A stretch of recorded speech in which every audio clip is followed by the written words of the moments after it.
diperlukan untuk me- untuk menempuh ini yang mengumpulkan data. Jadi kemarin sudah kita mulai praktikan. Itu adalah langkah pertamanya.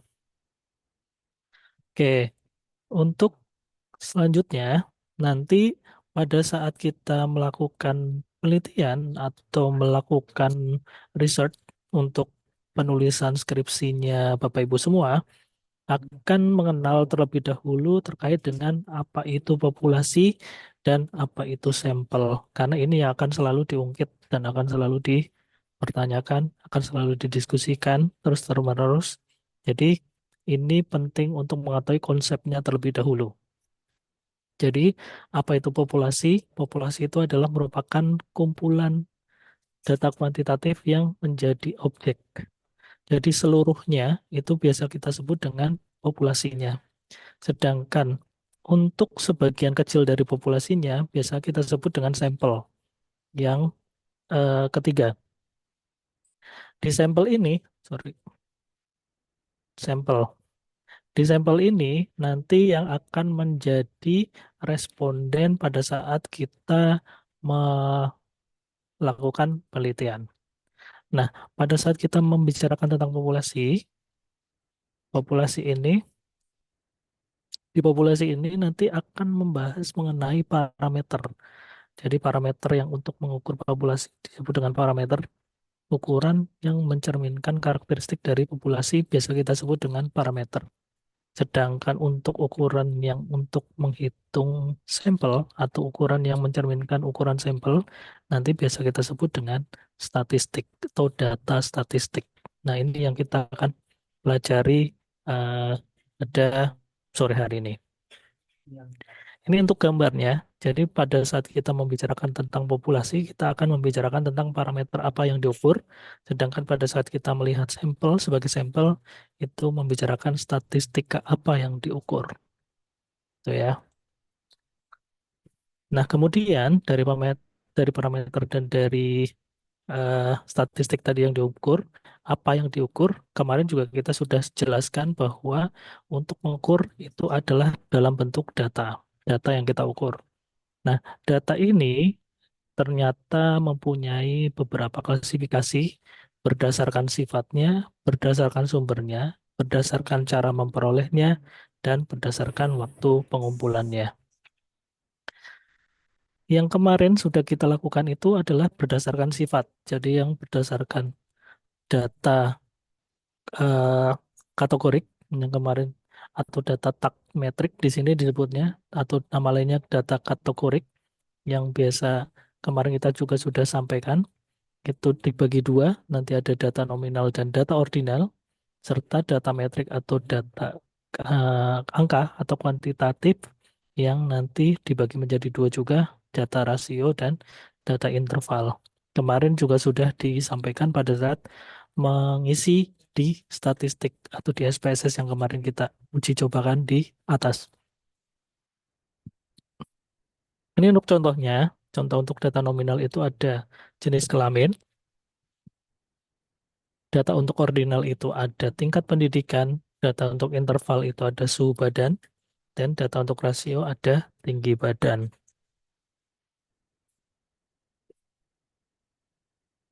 Kemudian kalau data berdasarkan sumbernya, nanti ada data primer dan ada data sekunder. Nah, ini nanti juga bisa digunakan pada saat Bapak Ibu menuliskan eh, atau mencari datanya dari untuk penelitian atau untuk penulisan skripsi. Jadi bisa menggunakan data primer, artinya Bapak Ibu mengukur secara langsung. Itu namanya data primer. Tapi jika hanya mengambil data dari rumah sakit atau perolehan datanya hanya kita minta, itu biasa kita sebut dengan data sekunder. Misalnya, Bapak Ibu mengambil data dari hasil laboratorium selama bulan Mei sampai Juni, misalnya. Itu adalah data sekunder. Tapi kalau data eh, yang Bapak Ibu lakukan itu benar-benar Bapak Ibu misalnya memeriksa sendiri kadar kolesterol, misalnya kadar HB, misalnya. Itu adalah data primer. Itu dengan sumbernya dari mana. Apakah boleh dipakai? Dua-duanya boleh. Terserah mau pakai yang mana. Mau primer boleh, mau sekunder boleh. Ada plus minusnya masing-masing. Silakan dipertimbangkan dari segi waktunya, dari segi pembiayaannya juga. Nah, itu yang mungkin akan penting untuk menggunakan sumber data yang mana, ya. Kemudian secara cara memperolehnya itu bisa dengan cara sensus dan dengan cara sampling atau penyampelan. Untuk sensus itu adalah semua datanya itu akan kita ambil.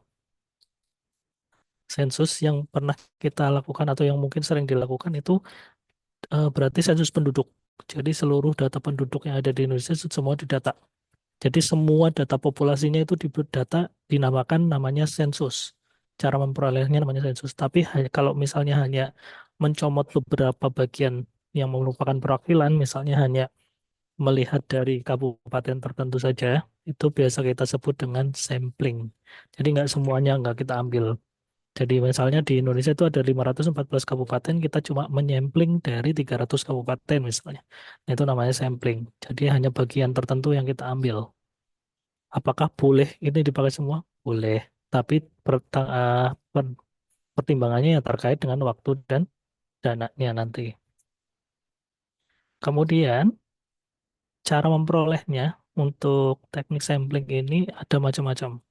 Jadi bisa menggunakan sampel random sampling dan juga bisa menggunakan non-random sampling atau sampling random dan sampling tidak random atau sampling acak dan sampling tidak acak. Untuk sampling acak misalnya. Jadi sampling acak itu teman-teman atau Bapak Ibu mengambil mengambil datanya itu dalam bentuk ya teman-teman acak, tapi acaknya juga ada aturannya. Misalnya saya hanya mengambil 10 eh, pasien atau 10 responden yang hadir pertama kali per bulannya misalnya. Jadi pada saat setiap ada pasien 1 sampai ke 10 di setiap bulannya, misalnya di bulan Januari ngambil 10 pasien pertama, di bulan Februari ngambil 10 pasien eh, yang pertama, itu juga disebut dengan random karena kita nggak bisa memilah siapa yang datang. Tapi kalau non-random, kita sudah pastikan. Misalnya saya hanya pengen mengambil pasien yang diabetes, misalnya. Atau saya mengambil pasien yang non-diabetes. Nah, itu berarti sudah ditentukan. Jadi nggak random. Jadi siapapun yang datang, kita harus telusur dulu apakah dia diabetes atau tidak. Baru kita bisa masukkan sampling yang mana atau nyampling yang mana. Berbeda dengan yang random. Kalau misalkan saya menentukannya hanya 10 peserta di awal bulan, terserah dia mau diabetes mau enggak, pokoknya saya ambil. Karena dia yang memenuhi kuota pertama. Gitu. Itu bedanya. Kemudian, untuk parameter dan statistik tadi juga sudah dijelaskan bahwa parameter itu ukurannya untuk mengukur populasi dan statistik itu ukuran untuk mengukur sampelnya. Nah, terkait dengan statistik, nanti kita akan mengamati beberapa data deskriptif yang mungkin dapat kita analisa dari data-data yang tadi Bapak Ibu sudah kumpulkan dalam bentuk SPSS yang kemarin disampaikan, mungkin ditugaskan oleh Pak Bagja gitu ya. Yang pertama nanti akan menentukan ukuran lokasi. Yang kedua nanti akan menentukan ukuran sebaran. Jadi lokasinya di mana, di titik mana dia berada datanya, sebarannya seperti apa, apakah menyebar atau enggak. Kemudian ukuran kemiringan, jadi dari titik tengahnya miringnya ke kanan apa yang ke kiri, jadi datanya banyakkan di sisi kanan atau di sisi kiri. Begitu juga ukuran meruncingnya juga sama.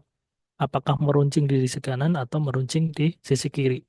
Nah, untuk ukuran kemiringan, keruncingan, dan sebaran, ini biasanya nanti akan dalam bentuk grafik yang dapat kita dapatkan dari SPSS yang kemarin Bapak Ibu sudah install juga.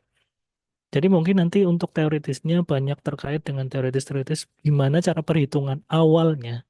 Tapi itu nggak usah diperhatikan karena toh nanti kalau pada saat kita untuk mengukur sebaran atau kemiringan atau keruncingan, kita hanya melihat dari program SPSS yang sudah diinstal. Gitu ya. Jadi sudah ada nilainya, kita tinggal baca. Nggak perlu milih rumus yang mana, menggunakan perhitungan yang mana, itu nggak perlu. Jadi tinggal melihat dari hasil analisa deskriptifnya yang akan kita pelajari ini makanya. Untuk ukuran lokasi, itu contohnya ada rata-rata hitung atau biasa mungkin Bapak Ibu sudah kenal dengan istilah min atau rata-rata, rata-rata secara yang Bapak Ibu sudah tahu. Jadi kalau rata-rata misalnya rata-rata hitung gitu ya. Misalnya kalau nilai IPK seluruh kelas dibagi dengan jumlah kelas, nah itu yang namanya rata-rata hitung atau arithmetic mean yang sudah dikenal. Misalnya rata-rata nilai mata kuliah, bukan mata kuliah, misalnya em, nilai matematika di suatu kelas. Berarti kan jumlah masing-masing jumlah nilainya setiap mahasiswa dibagi jumlah mahasiswa itu namanya rata-rata. Nah, ini yang disebut dengan rata-rata hitung. Karena nanti akan berbeda dengan yang rata-rata geometrik. Kemudian ada nilai median atau nilai nilai tengah, modus atau nilai yang paling banyak muncul, rata-rata geometrik, rata-rata harmonik, nilai minimum, nilai maksimum, kuartil, desil, persentil, dan lain-lainnya. Kita akan bahas satu-satu. Rata-rata hitung itu tadi sudah dijelaskan bahwa rata-rata hitung ini menggambarkan datanya secara per individu akan seperti apa dengan grup kelompok yang bermacam-macam. Nah, rata-rata hitung ini bisa berarti datanya dalam bentuk tunggal atau dalam bentuk yang berkelompok. Kalau dalam bentuk tunggal artinya gini, kalau rata-rata nilai misalnya yang tadi sudah disebutkan, jadi setiap mahasiswa itu punya nilai masing-masing. Misalnya eh, siapa ya di sini bentar aku lihat namanya yang terbaca. Misalnya ada Mbak Endah, nilainya IPK-nya misalnya kita hitung IPK aja ya. Misalnya IPK-nya 3,4 gitu. Kemudian Mbak Mia nih di sini ada IPK-nya 3,5. Mbak Liantika IPK-nya 3,6 misalnya. Terus ada Mbak Atika IPK-nya 3,2 misalnya. Nah, itu kan masing-masing individu punya nilainya sendiri-sendiri. Berbeda kalau datanya dalam bentuk kelompok. Biasanya berisi rentang. Misalnya HB-nya normal, berarti HB-nya rentangnya dari sekian sampai sekian. Tidak normal, sekian sampai sekian. Nah, itu semua ternyata bisa tetap dihitung rata-ratanya. Cuma perhitungannya beda secara rumus. Karena yang satunya individunya satu angka, yang satunya satu kelompok ada rentangnya di situ. Nah, di sini rumusnya ada berbeda. Tapi nggak masalah, nggak perlu dipikir, nggak perlu dihitung, nggak perlu dihafalkan karena semuanya sudah muncul di statistik. Bapak Ibu, ID statistik di SPSS, Bapak Ibu tinggal mengambil datanya gitu ya. Yang penting nanti klik-kliknya benar gitu kan. Karena SPSS yang penting bisa kliknya ya benar. Kalau nggak ngekliknya nggak sesuai ya pastinya salah. Jadi modul yang sudah diberikan jangan lupa dibaca. Nah, itu pentingnya. Jangan lupa dibaca. Jadi pada saat nanti praktikum, kita sambil melihat, sambil ngeklik di situ untuk memperlancar. Oke, kemudian setelah itu ada, oh ini contohnya aja.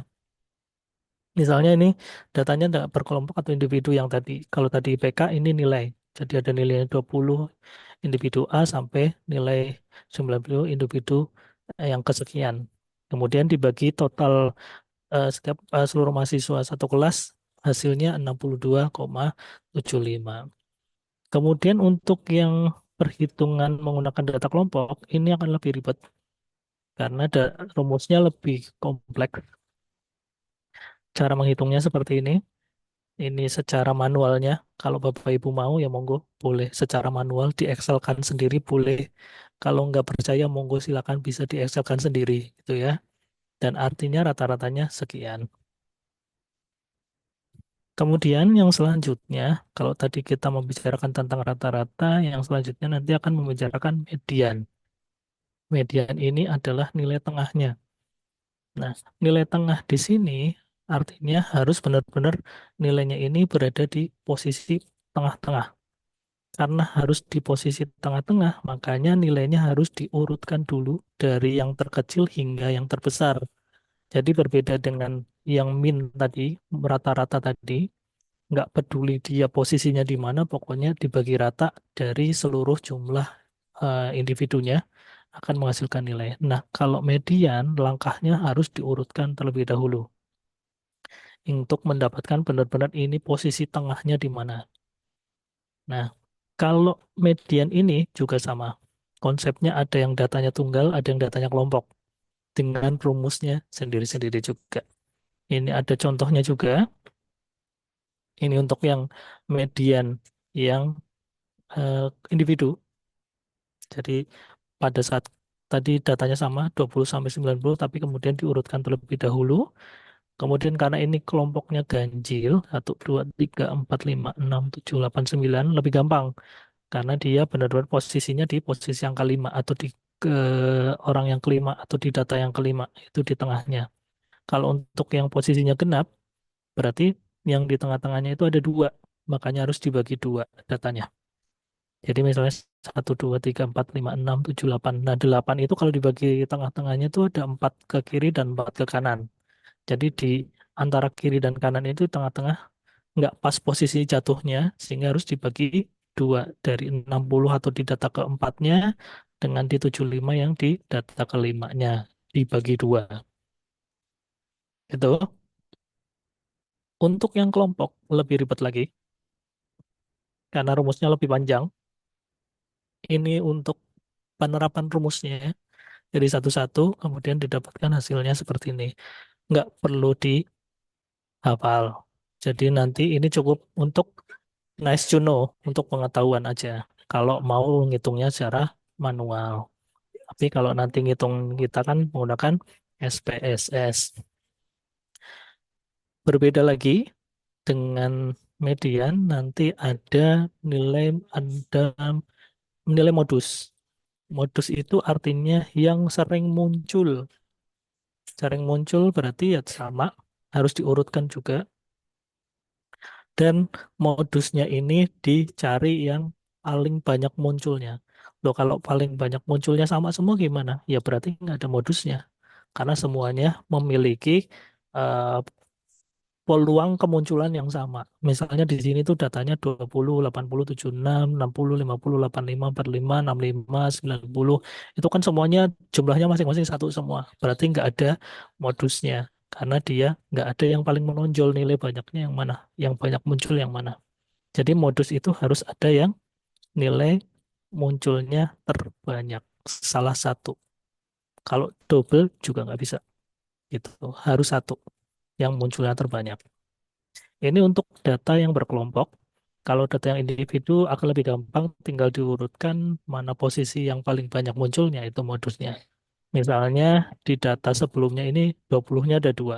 Ya berarti modus yang muncul 20. Gitu. Sesimpel itu untuk modus. Tinggal mencari mana yang sering berulang munculnya.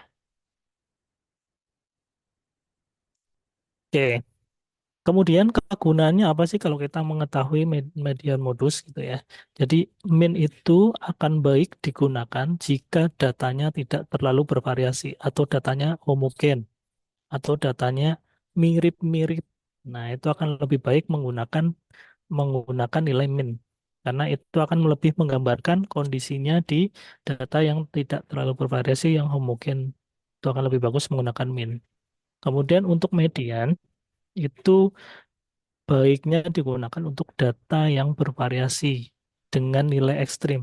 Misalnya datanya, eh, misalnya pada saat kita mendata itu ada misalnya data penghasilan misalnya, yang banyak kan pada menulis misalnya mengisi 1 juta, 2 juta, 3 juta. Satu nih tiba-tiba ada yang nulis 20 juta. Nah itu kan ekstrim banget. Itu makanya lebih bagus menggunakan nilai median. Jadi kalau ada nilai ekstrim tuh terlalu jauh bedanya sama yang lainnya. Itu namanya nilai ekstrim. Nah, kalau modus itu baik digunakan dalam data yang terkonsentrasi atau data yang banyak munculnya kembar-kembar atau sering muncul berkali-kali. Misalnya dalam eh,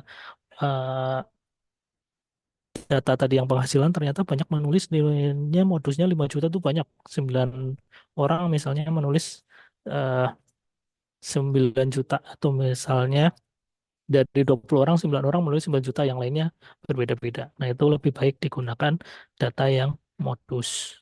Jadi akan lebih menggambarkan. Nah, tingkat variasi ini nanti ditunjukkan oleh nilai simpang baku. Nah, nanti simpang baku itu apa? Kita akan bahas juga. Terkait dengan penerapannya di statistik nanti, untuk data-data yang tidak terlalu bervariasi atau data yang homogen, itu umumnya nanti akan menggunakan eh, apa? Analisa statistiknya adalah analisa statistik yang parametrik namanya. Itu nanti akan bekerja bertemunya dengan Pabagia untuk parametrik, dan yang untuk parametrik ini karena nilai datanya tidak terlalu bervariasi nanti ditunjukkannya itu dalam bentuk mean gitu karena datanya homogen, jadi di, digunakanlah mean-nya. Jika datanya sangat bervariasi, analisis statistiknya yang digunakan ini umumnya adalah analisis statistik yang non parametrik. Analisis statistik lanjut ya. Kalau analisis statistik yang dengan saya ini kan deskriptif. Nah, analisis inferensial atau yang lanjutnya nanti dengan Pabagia, kalau untuk yang datanya bervariasi atau tidak homogen, itu nanti lebih baik menggunakan memunculkan nilai median. Itu nanti untuk penerapannya di statistika lebih lanjut yang dengan Pabagia yang nanti akan membahas parametrik, non parametrik, atau datanya variatif atau tidak bervariatif. Gitu. Jadi ini yang sering biasanya pada lupa. Jadi semua data itu kalau sudah analisa datanya ternyata secara parametrik atau non parametrik, mereka memunculkan datanya tetap menggunakan min dan standar deviasi atau min plus minus SD. Padahal nggak semua data harus ditunjukkan seperti itu. Tergantung nanti untuk analisa datanya, karena ini apakah datanya terlalu variatif atau tidak variatif, tergantung analisanya parametrik atau non parametrik, menunjukkan data yang secara deskriptifnya pun menyesuaikan. Jadi gitu. Penerapannya nanti begitu. Ini kalau ada yang mau nanya langsung di ini aja ya. Di apa tuh? Diinterupsi. Atau kalau saya kecepatan juga diinterupsi. Suka nggak sadar tiba-tiba ngomong gitu soalnya. Oke ya. Kita lanjut. Nah, kemudian terkait dengan data tadi, hubungan kesimetrisan data itu juga dapat digambarkan dari bentuk median modus yang tadi sudah kita jelaskan bersama-sama. Nanti pada saat kita melakukan analisa deskriptif itu muncul nih, semuanya muncul. Mediannya muncul, minnya muncul, modusnya muncul. Tapi dari nilai-nilai itu apakah memang kita bisa meramalkan kira-kira hubungan datanya itu apakah memang simetris atau simetris itu artinya datanya normal atau tidak simetris atau datanya tidak normal. Nah, kalau datanya normal itu biasa kita sebut dengan simetris, berarti posisi mediannya, minnya itu di tengah-tengah kurva. Jadi kalau kurvanya bentuknya seperti ini, seperti lonceng yang gambar pertama. Nah, kalau dihitung umumnya berlaku hubungannya adalah modus sama dengan 3 kali median dikurangi 2 kali min. Biasanya berlaku seperti itu. Meskipun koma-koma ya beda sedikit lah gitu. Nah, tapi nanti kalau misalkan kita mau melihat itu apakah benar, nanti tinggal dibuktikan aja. Benar nggak kalau misalkan median sama dengan 3 kali modus sama dengan 3 kali median dikurangi 2 min, apakah memang datanya yang bentuknya kurvanya bentuknya lonceng. Yang min median modusnya jatuhnya posisinya benar-benar tepat di tengah. Itu biasanya disebut dengan yang simetris. Kemudian untuk yang menceng ke kanan itu yang landainya banyak di kanan, itu sebutannya menceng ke kanan atau positif skewness-nya ke kanan atau positif skewness. Skewness itu kemencengan atau kemiringan. Sedangkan untuk yang posisi datanya banyak landai di kiri, itu disebut dengan negatif skewness atau kemiringannya negatif.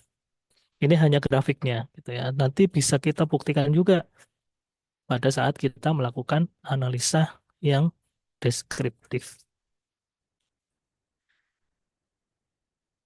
Kemudian, untuk selanjutnya, nanti Bapak Ibu juga akan melihat yang namanya nilai minimum dan nilai maksimum. Jadi dari nilai semuanya itu, nilai terendahnya berapa dan nilai paling tingginya berapa.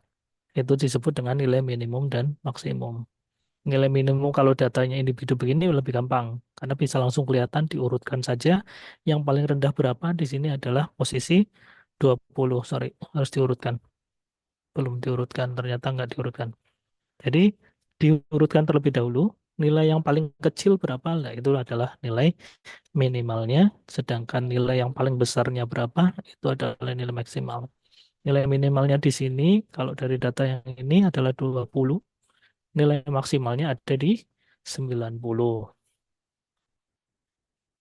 Kemudian, untuk posisi atau untuk nilai posisi, nanti Bapak Ibu akan memahami atau membaca terkait dengan kuartil, desil, dan persentil. Bedanya apa? Bedanya adalah kuartil berasal daripada kuartal atau empat. Jadi datanya Bapak Ibu akan dibagi menjadi empat bagian sama rata. Disebut dengan satu kuartal. Ya, datanya ini harus diurutkan dari data yang terkecil sampai data yang terbesar, kemudian dibelah empat menjadi data empat sama besar. Urutannya disebut dengan kuartil. Nah, kuartil ini nanti untuk melihat sebenarnya data yang individunya itu kalau dirujuk ke data urutan secara populasi ada di posisi mana. Itu aja sebenarnya data kuartil, desil, persentil. Hanya menunjukkan lokasinya di sebelah mana. Untuk kuartil nanti dibagi 4 sama besar, desil dibagi 10 sama besar, persentil dibagi 100 sama besar. Nah, ini sesuai dengan ininya sendiri, apa keperluan masing-masing.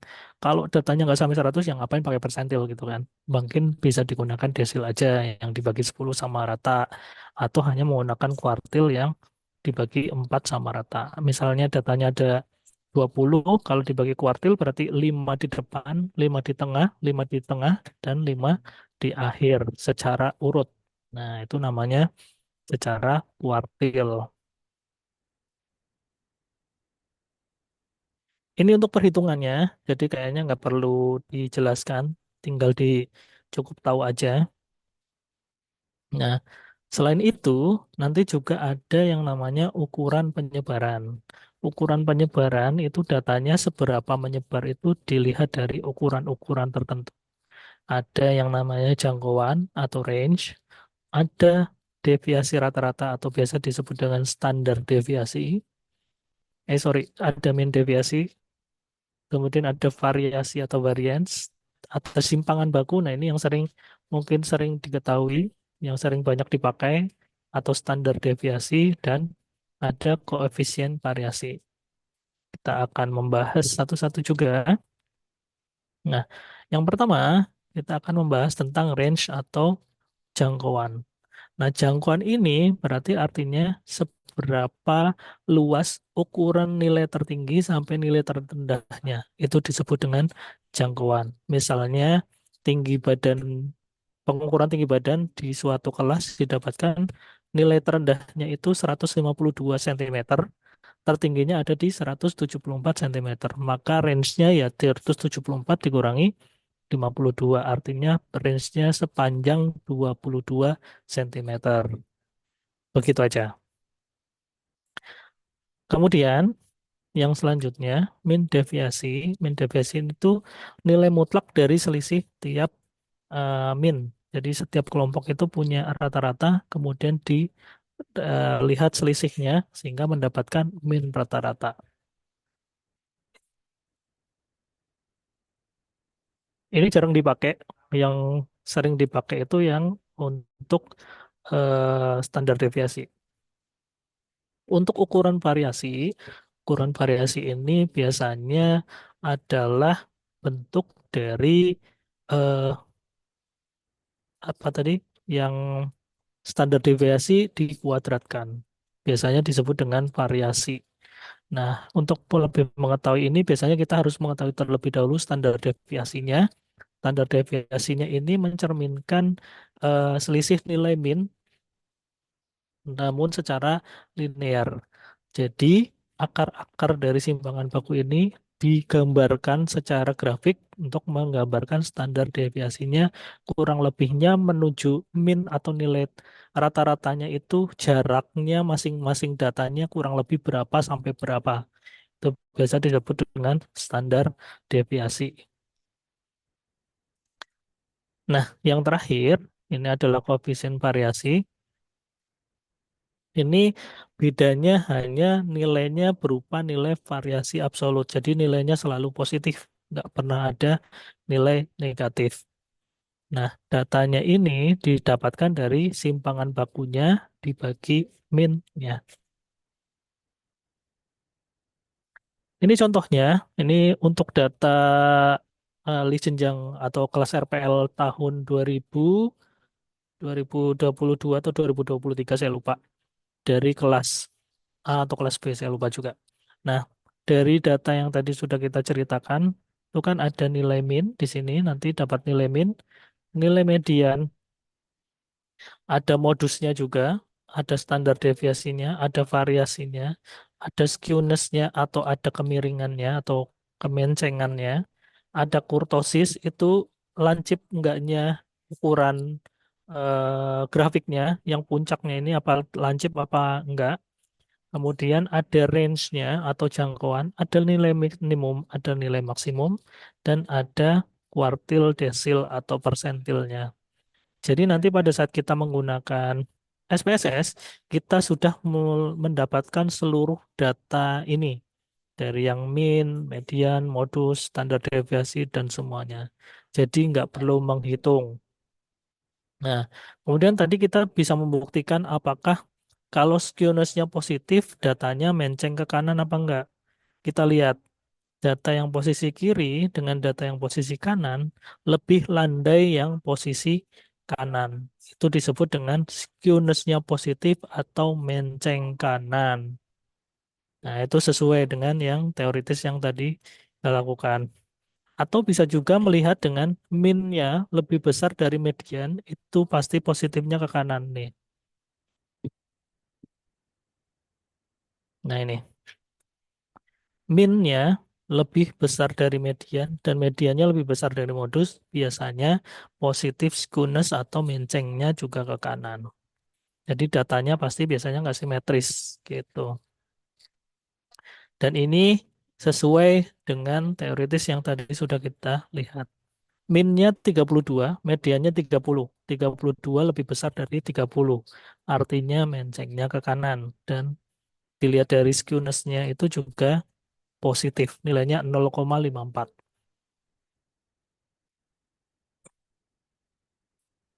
Mungkin ini yang dapat kita eh, bahas untuk teoritisnya sebelum kita lakukan praktikum.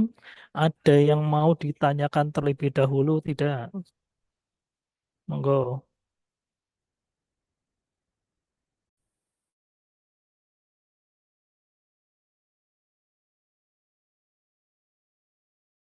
Siapa sebetulnya mungkin nanti langsung praktek Pak biar lebih paham izin. Oke, Ya, berarti nggak ada yang mau ditanyakan dulu ya. ya Pak, sambil berjalan aja Pak. Oke, nanti untuk praktikumnya kita akan ulang dari awal, coba dari awal karena ini udah mulai panjang. eh ada yang mau menampilkan SPSS-nya nggak? Saya yang device ini nggak ada SPSS-nya kayaknya nih. Saya nggak pakai laptop sendiri nih, pakai PC kantor, jadi nggak ada SPSS-nya. Oh, bentar. Ada nih kayaknya. Ada nggak ya? Nggak, ternyata masih belum diinstal. Ada yang mau membantu share SPSS-nya? Nanti kita eh, kerjakan bareng-bareng. Kemarin kita kan baru menyelesaikan input data ya. Ya, silakan salah satu share hasil inputan datanya.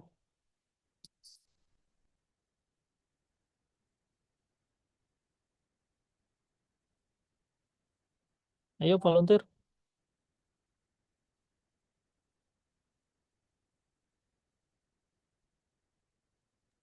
Ya volunteer Mbak Dia Pak udah selesai itu Pak. Ya, monggo, terserah. Siapa aja boleh. Kita nanti akan kerjakan bareng-bareng. Nah, kita lihat dulu variabelnya. Coba kita cek satu-satu kemarin variabelnya. Semuanya sudah seperti itu belum? Atau ada yang berbeda? Atau ada yang mau ditanya dulu? Diamati, diamati dulu masing-masingnya. Ada yang berbeda enggak? Kalau umur Ya, ordinal ya, Pak. umur ordinal atau nominal? Yang milih ordinal siapa? Yang milih nominal siapa? Ordinal, Pak. Saya Ordinal. Yang ada yang nominal enggak? nominal, Pak. Kenapa nominal? Kenapa ordinal? Yang milih nominal kenapa? Nominal, Pak. Ya, alasannya kenapa? Alasannya kenapa milih nominal? Karena umur tidak ada yang lebih baik, Pak. Karena umur tidak ada yang lebih baik. Kalau yang ordinal alasannya apa? Apa ya? Ada yang tua, ada yang muda, Pak. Jadi ada apa ya? Jangkanya gitu. Ada yang tua, ada yang muda, Bertingkat umur. bertingkat. Bertingkatnya karena apa? Kayak misalnya pendidikan kan kalau misalnya kerja pasti dapatnya gajinya akan berbeda. Kalau umur gitu juga nggak?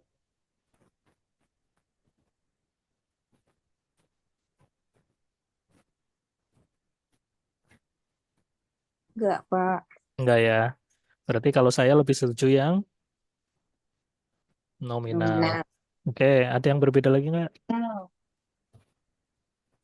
Pak, untuk yang nomor itu scale atau apa ya, Pak? Ini kalau nomor nggak masalah, mau ordinal, mau nominal, mau scale nggak masalah. Tapi Oke, Pak. lebih bagusnya scale aja. Kasih, Pak. Mm-mm. Terus ada lagi yang berbeda? Baru kita cek satu-satu nanti. Ah, tadi umur itu Kebiasaan olahraga, nominal Pak. ya? Iya, nominal. Kebiasaan olahraga, kenapa? Ordinal. Ada tingkatannya kan kayak iya, tidak, Kadang-kadang. kadang-kadang, Pak. Ya, berarti itu Ordinal. Ordinal. ordinal. Oke. Untuk yang transport, nominal udah bener ya.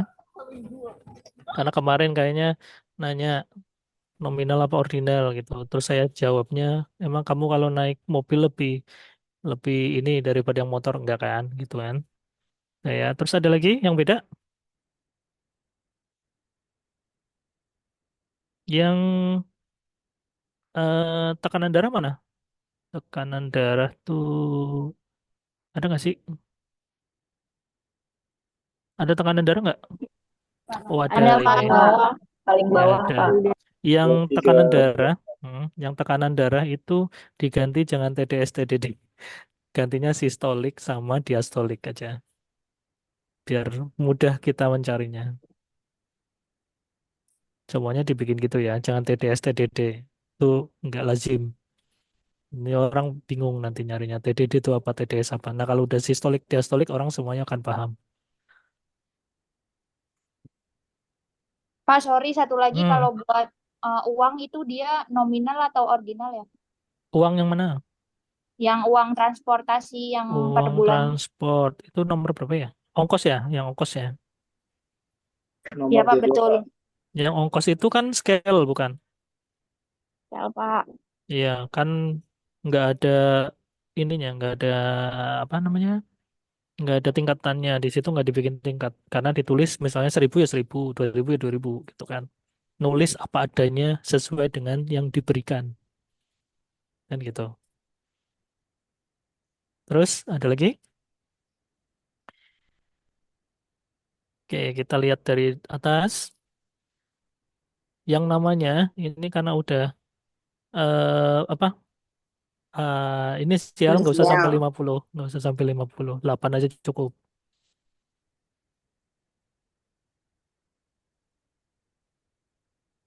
Oke, seks udah, umur, oke, tinggi badan scale, berat badan scale, golongan darahnya ganti Goldar aja.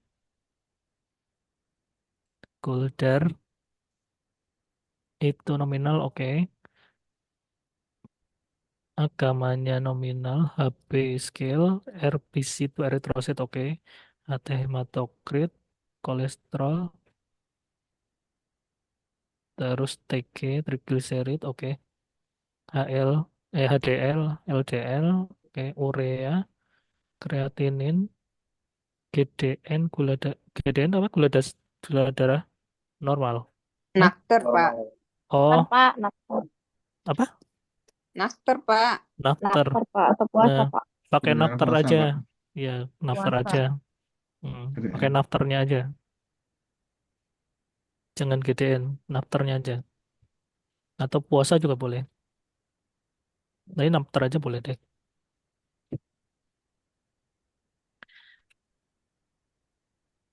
Ini GDPP aja, nggak usah pakai angka 2. GDPP. Gula darah postprandial kan. Olahraga, transport. Oke, oke. Gas, sistolik, diastolik. Sampai diastolik ya terakhir ya. Oke, Pak. oke. Semua nanti disamakan seperti ini ya. Untuk komaknya juga disamakan dan lainnya disamakan. Oke, kita lihat ke data view-nya.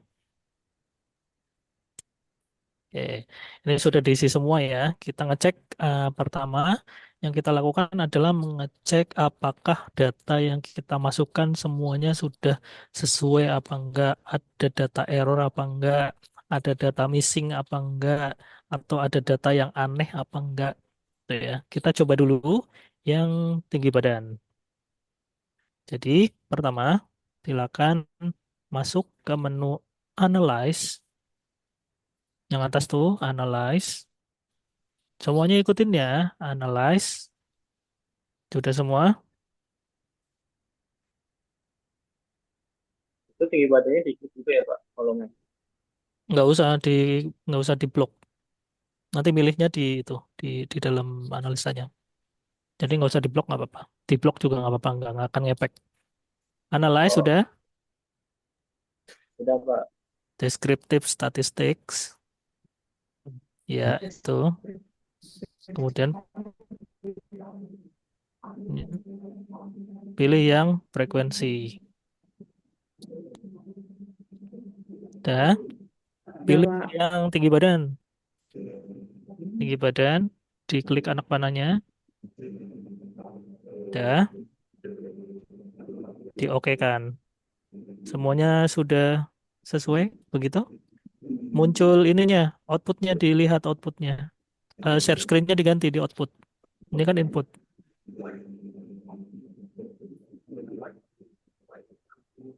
Yang ini ditutup dulu, share screen yang baru, pindah ke outputnya.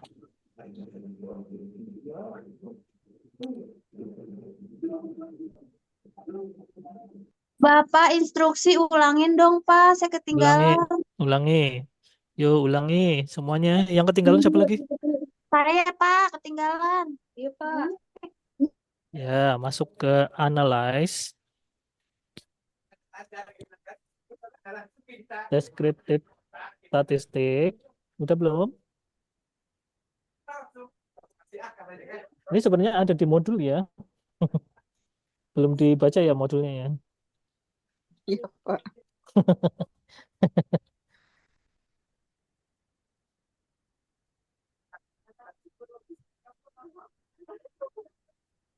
Masuk ke Descriptive Statistik, frekuensi.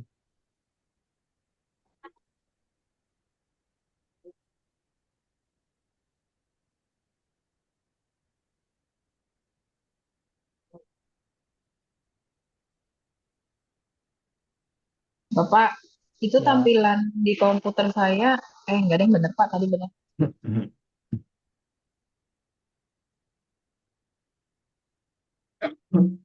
Pilih yang tinggi badannya udah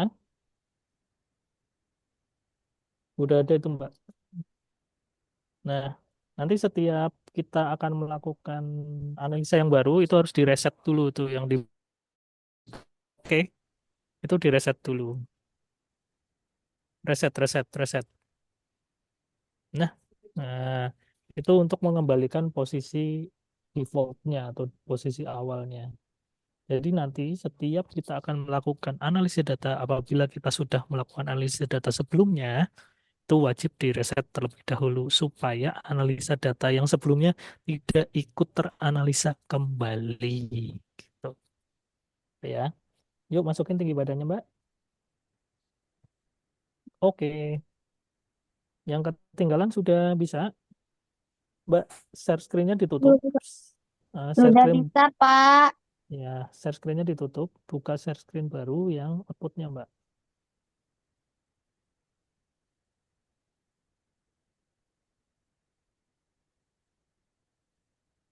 Buka yang output-nya sekarang. Share screen yang outputnya. Tadi kan inputnya.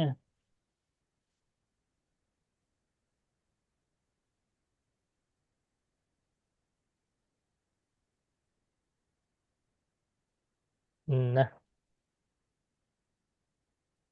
oke. Di ya di ini di tabelnya, nah itu udah terlihat tuh 145 ada satu orang, 147 frekuensinya ada satu orang, 150 itu ada 8 orang gitu kan. Terus di paling atas itu yang di nah kan nilainya valid tuh 80. Jadi semua datanya 80 itu terisi, makanya disebutnya valid. Artinya nggak ada data kosong di situ. Nah, missingnya juga nol atau data kosongnya. Oke, eh, balik lagi ke input tadi, Mbak. Bapak, saya mau nanya, Oh iya, boleh. kok output saya missingnya 33 ya, Pak? Berarti ada yang nggak ngisi 33, alias datanya nggak nggak semuanya terisi. Ini data yang di satu kelas sudah di-share ke semuanya belum? Atau mengisi Sudah sendiri-sendiri? mengisi sendiri. Sudah, Pak. Pak. Udah Bisa dari sendiri. ngisi sendiri-sendiri semuanya ya? Yang punya Mbak Sri Mulyani, missingnya 33, tinggi badannya 33 yang missing. Iya, Pak, di hasil outputnya. Coba Mbak Sri Mulyani bisa share screen nggak? Bisa saya send. Bisa aja. Ya coba, Tunggu ya, Pak. ya pakai yang punya Mbak Sri ini yang missing. Kita jadikan contoh. Nah ini fungsinya untuk mengecek data kita sudah sesuai apa belum tuh begini.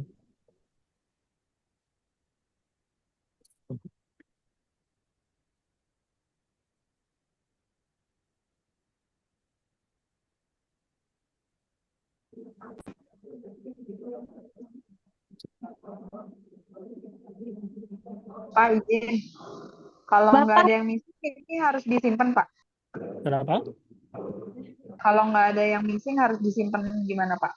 Disimpan apanya? Datanya. Nanti aja dulu. Ada Nanti dulu. missing tapi enggak, ini baru bisa dipencet nih, coba dulu ya.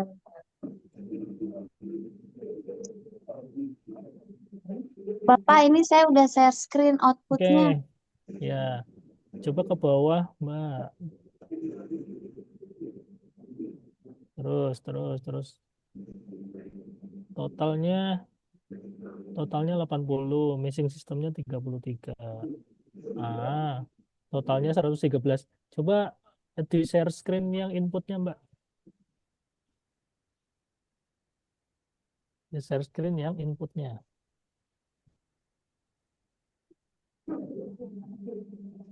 Ini kelebihan ngisinya. Makanya ada 33 missing. Makanya totalnya jadi 113 di pengisiannya.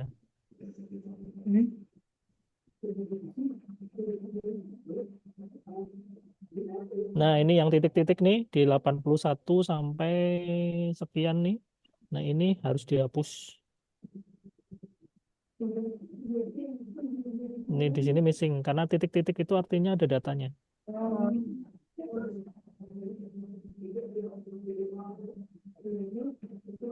Yang titik-titik sampai belakang tuh hapus. Itu yang titik-titik itu dihapus semua. Nah, begitu. Sampai 113-nya. Klik kanan, delete. Udah ya. Coba sekarang diulang, di analyze. Sebentar, Coba. Pak. Oh ya. Coba diulang. Terus delete. Udah di delete kan? Tuh.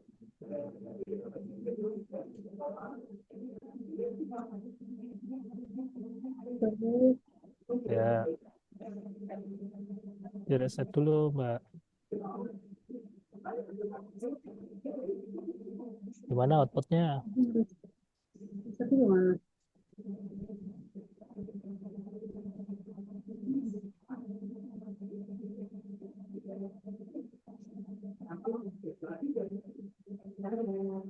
Udah belum? Mbak Sri, hasilnya gimana?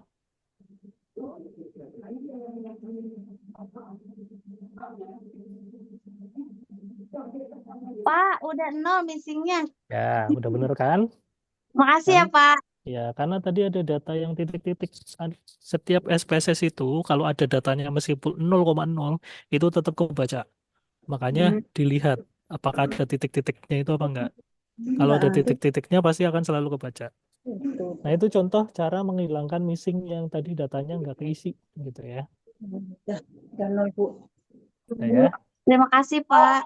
Oh, sama. Izin mau tanya, Pak. Boleh. Ya, Pak, ini saya device dari handphone ya, Pak. Mbak, Ini saya mau menunjukkan apa sih deskripsinya yang tadi saya buat. Cuman ini tampilannya begini, Pak. bentar dulu, Mbak, Apa? bentar. Bentar sebentar.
Oke, oke. Kita lanjut. Gimana? Tadi yang nanya siapa? Ya, saya Pak, Luciana Ya. Pak. Ini Gimana? datanya tadi saya sama seperti Mbak Sri Mulyani. Mm-mm. Saya kan tadi sempat missing 8 ya Pak ya. Tadi saya coba Mm-mm. dihapus lagi titik-titiknya yang 8 itu. Terus saya analyze lagi. Mm-mm. Terus tadi tuh awalnya tampilannya yang panjang itu loh Pak. Nah ini cuman segini doang itu gimana ya Pak ya? Nggak kelihatan lagi tampilannya. Nggak bisa Iya, share screen itunya ya. iya, saya ini maksudnya via handphone, tapi saya ngerjainnya ini Pak di laptop, jadi dipisah Pak. Ya, coba zoomnya pindah ke laptop dulu. Bisa nggak? Oh gitu Pak, izin Pak, izin saya Mm-mm. pindah dulu ya Pak. Ya, biar bisa share screen. Kayak sambil menunggu Mbak Luciana, yang lainnya ada pertanyaan lagi nggak?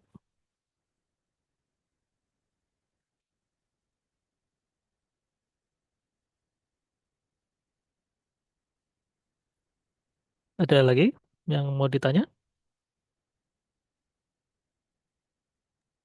Pak, jadi kalau untuk missing datanya, untuk memastikan datanya sudah terisi semua atau belum gitu ya, Pak? Iya, betul.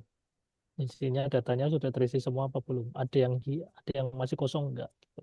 Karena kan data itu kalau misalkan datanya kita kan ini baru sedikit ya 80. Nah, nanti kalau untuk penelitian selanjutnya siapa tahu menggunakan data besar kayak misalnya datanya pakai 100 sekian kan capek kalau harus ngecek satu-satu gitu kan capek. Dan belum tentu di di jenis kelamin apa tadi tinggi badan doang gitu. Misalnya ada di tempat lain. Nah, dengan cara yang tadi kita gunakan itu, kita kan lebih cepat nyusurnya satu-satu, variabelnya per satu-satu, tapi lebih cepat. Ada missing di mana. Nah, pada saat kita missingnya di mana, kita bisa lihat lagi di formulirnya. Formulirnya memang ada isinya enggak? Kalau nggak ada, berarti kita harus cari respondennya, kita tanya, tinggi badan kamu nih belum ada. Tinggi badan kamu berapa? Nah, bisa menelusur ke situ nanti. Jadi nggak perlu ngecek satu-satu dari formulirnya, kelamaan. Nah, kita bisa lihat dulu dari SPSS-nya, ada missing data yang belum terisi enggak. Nanti ada missing data lagi, datanya beda misalnya. Itu ada caranya lagi. Begitu. Oh, iya, Pak. Ya, Ya, ini Pak. baru Terima yang kasih, Pak. ya ini baru missing data yang tidak terisi. Isi. Oke, ada lagi? Mbak Luciana gimana? Masih pakai HP? Izin Pak, Oh, ya gimana? kalau untuk skripsi pakai analisa Mbak Ismitra, suaranya putus-putus Mbak di saya. Di boleh yang kan, yang lainnya putus-putus nggak ya? Pak? Nggak harus dua variabel atau izin. Oke, bentar Pak. Ya, Jaringannya memang jelek Pak. oke, Kalau ya, untuk maaf Pak, kedengeran nggak Pak? ya kedengeran Kalau sekarang. untuk skripsi itu boleh analisis deskriptif gini nggak Pak? Nggak harus hubungan atau perbandingan dua variabel, tiga variabel atau gimana Jawabannya Pak? tidak boleh. Itu Oh, iya. kompetensinya D3. Mbak Ismitra masih mau disetarakan dengan D3 apa enggak? Makanya Pak kan lagi mikir. Ya, Makasih Pak. jawabannya nggak boleh. Karena itu adalah kompetensinya D3. Ya, kalau mau kembali ke D3 lagi, sudah sekolah 1 tahun begini, terus harus kembali D3 lagi, mau ya monggo sih. Ya, Pak, karena izin Makasih bertanya, Pak. Pak. ya boleh. Ya, silakan. Saya Atik, Pak. Ya, gimana? Ini saya ada missing satu. Hmm, Cara terus nyarinya gimana ya, Pak? Saya Mbak udah siapa tadi? telusurin tadi tinggi badan sesuai semuanya. Kalau ada missing namanya nggak sesuai. Yang yang missing yang mana? Missingnya di tinggi badan apa di mana? Eh, saya baru cek tinggi badan. Tinggi badan nggak ada masalah, cocok semua. Terus, Saya belum ngecek satu lagi yang lain, Pak. nah terus Pusing. tadi missingnya gimana? Nah, missingnya gimana? Missingnya satu. Missing satunya di mana? Di posisi mana? Eh, frekuensi, Pak. Hah, frekuensi. Tunggu. Missingnya Eh, di atas, jangan di frekuensinya, dilihat dari yang N sama missing itu loh. N sama Mbak, siapa missing. tadi Mbak Indah ya yang share screen ya tadi ya? Mbak Indah coba share screen lagi.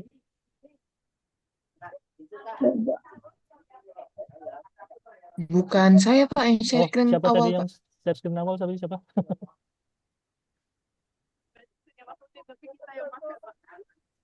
Oh, Mbak Diah ya. Nah, yang ini yang statistik awal ini loh, yang ada tulisan N valid sama missing. Ini ada angkanya nggak di missing? Ada satu, Pak. Nah, di mana? Di atasnya tulisannya tinggi badan atau Iya, apa? tinggi badan. Nah, berarti Tinggi dilihat badan. dilihat di tinggi badan ada yang titik biasanya di situ. Dicek inputnya. Oh, inputnya. Mungkin di nomor 81 mungkin.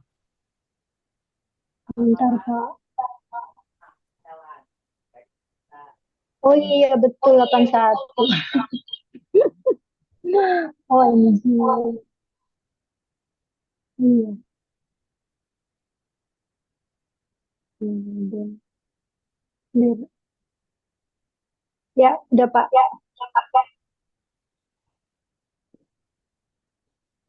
Meresetnya gimana, Pak?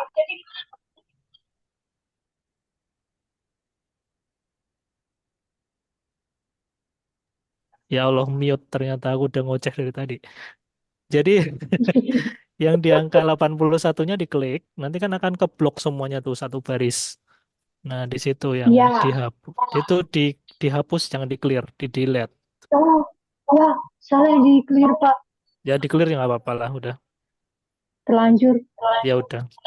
Coba dicek Hmm. lagi ulang, analyze deskriptif statistik frekuensi masih muncul nggak missingnya? Analyze deskripsi statistik frekuensi di badan. Hmm.